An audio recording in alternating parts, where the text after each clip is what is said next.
have wondered why we celebrate February as Black History Month, and I just wanted to quickly outline how that happened.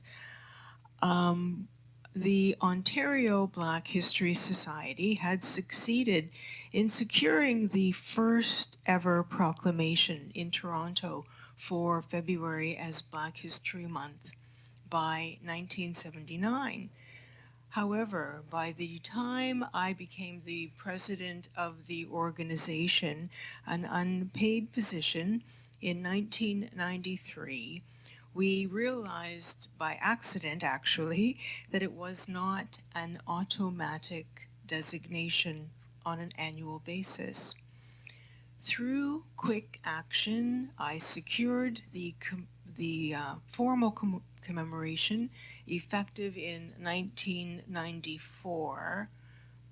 I know I'm 29. With the City of Toronto.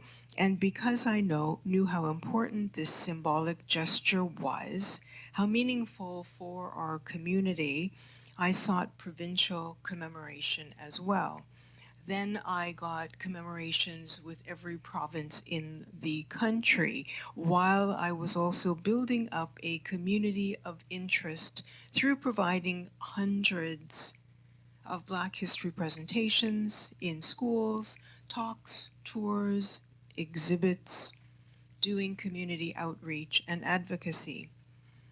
When I approached then MP Jean Augustine, who was also parliamentary secretary at the time, about a national declaration, she did champion it through the federal government. And certainly that was supported by the community of interest that I and the Ontario Black History Society had been able to create, and the materials that we were able to supply her office with. I was later honored to be the only non-elected person on stage with Prime Minister Jean Chrétien and the Black Caucus at the time for the first celebration of February as Black History Month in 1996. Similarly, I began the process of having August 1st, 1834 recognized as Emancipation Day in this country. It was first formally commemorated in Toronto, then Ontario, then, in Toronto, and then by 1996. It went through unanimously 2008 in the province of Ontario, and it was not until March of this year that it was finally recognized across this country. I had been able to secure proclamations with the City of Toronto, Metro Toronto, the City of Ottawa. By 1996, it was the first unanimous bill in the provincial government in 2008, Bill 111, and it had been introduced several times nationally with MP Deepak Obdrai, later through Senator Wanda Thomas Bernard, and finally it was through MP Majid Jahari, his motion that had it go through in March of this year. I was delighted, finally, over 25 years to have a symbol of our freedom in this country formally recognized. So, snowflakes, they descend from the heavens. They gradually, and then they build up, and they provide a dense cover. They represent the need to explain gradually, step by step, and make it really accessible for people to understand. Snowflakes are a symbol of that first gentle step of how we have tried to help our story get told. Right here in Montreal in 1734, a brave woman, an enslaved African named Marie Joseph Angelique, attempted to secure her own freedom. When she escaped from her owner, she accidentally or purposely caused a fire that burned down most of what existed in Montreal at that time.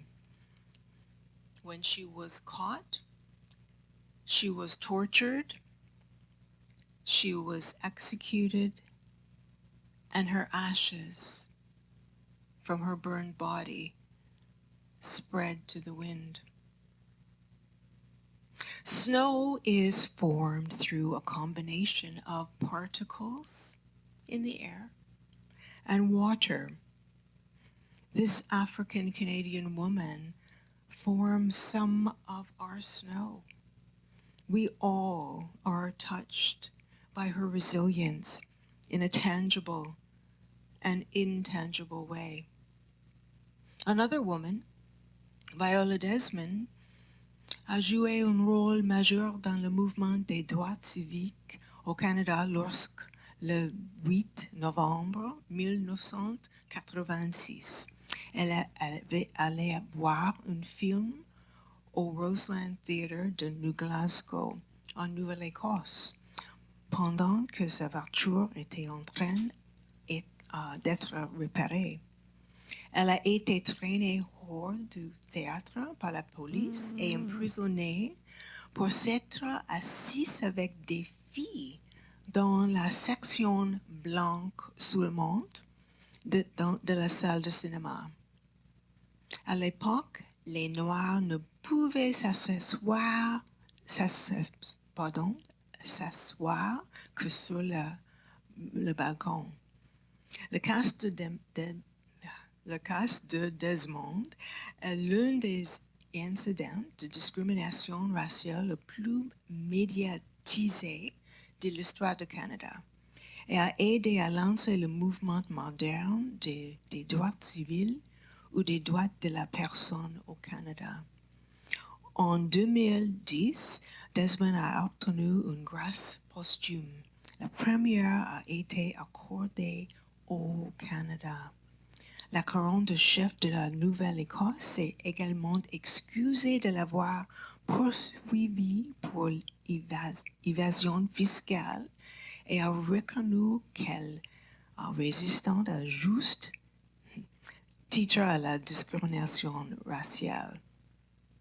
Son visage est maintenant la pièce maîtresse de notre billet de $10, accompagné de citations de projets de loi sur les droits de l'homme.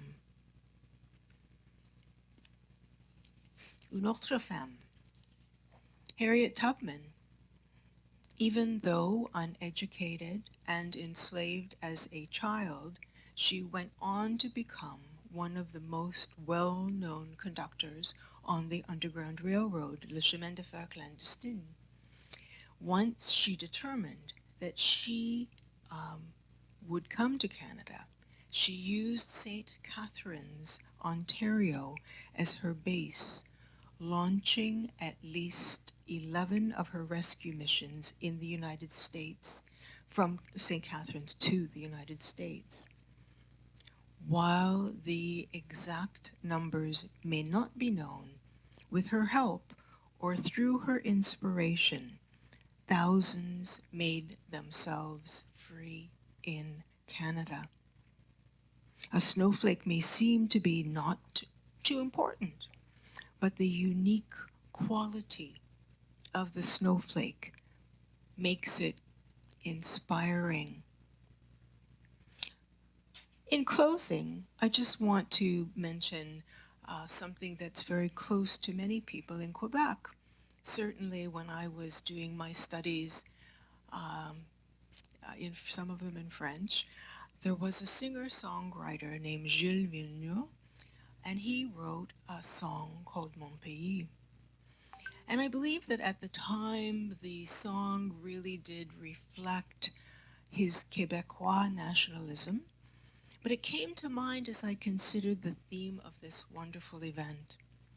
How is it that you also came to claim and focus on a wintry symbol, a snowflake? I believe that part of the reason is to reflect a reality that we all face, a reality with part of the year in this place having winter and snow. And what is snow but the culmination of many, many snowflakes? While his focus may have been Quebec nationalism, although he denied it, but I'm not so sure, I believe that we can use it as a metaphor for our presence in this country and for my work to effect Black history here. Mon pays, ce n'est pas mon pays, c'est l'hiver. Mon refrain, ce n'est pas un refrain, c'est rafale. Ma maison, ce n'est pas ma maison, c'est froideur. Mon pays, ce n'est pas mon pays, ce n'est pas un pays, c'est l'hiver. De ce grand pays solitaire, je crie avant que de ma terre, à tous les hommes de la terre, ma maison, c'est votre maison. Entre ces quatre murs de glace, je mets mon temps et mon espace à préparer le feu, la place pour les humains de l'horizon. Et les humains sont de ma race. Mon pays, ce n'est pas un pays, c'est l'hiver. Mon jardin, ce n'est pas un jardin, c'est la plaine. Mon chemin, ce n'est pas un chemin, c'est la neige. Mon pays, ce n'est pas un pays, c'est l'hiver. Mon pays, ce n'est pas un pays, c'est l'envers. D'un pays qui n'était ni pays ni patrie. Ma chanson, ce n'est pas ma chanson, c'est ma vie. C'est pour toi que je veux posséder mes hivers. Alone, a snowflake is the combination of water and earth. It is unique. Combined with others, it creates a force that can change the landscape. We